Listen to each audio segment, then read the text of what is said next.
Ang mabuting balita ng Panginoon ayon kay San Mateo.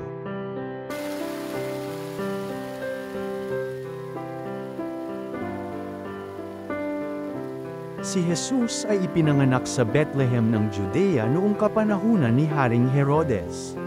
Dumating naman sa Jerusalem ang ilang pantas mula sa silangan at nagtanong-tanong doon, "Nasaan ang ipinanganak na hari ng mga Hudyo?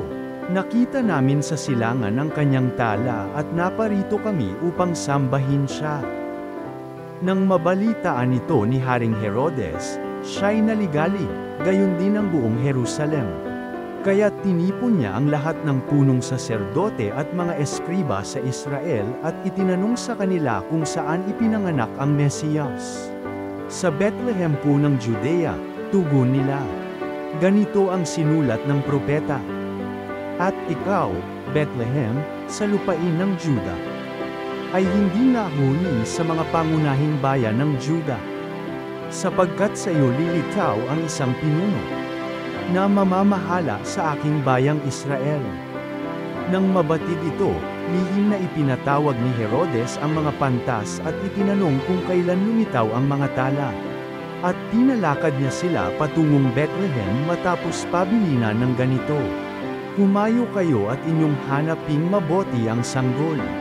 Kapag inyong natagpuan, ibalita agad ninyo sa akin upang ako may makasamba sa kanya." At lumakad na nga ang mga pantas. Muli silang pinangunahan ng talang nakita nila sa silangan hanggang sa sumapit ito sa tapat ng kinaroroonan ng bata. Gayon na lamang ang galak ng mga pantas nang makita ang tala. Pagpasok sa bahay, nakita nila ang bata sa piling ng kanyang inang si Maria. Lumapit sila at nagpatira pa at sinamba ang bata. Binuksan nila ang kanilang mga sisidlan at inihandog sa kanya ang dala nilang ginto, kamanyang at mira.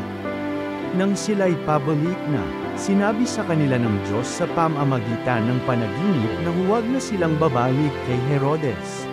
Kaya, nag-iba na sila ng daan pauwi. Ang mabuting balita ng Panginoon.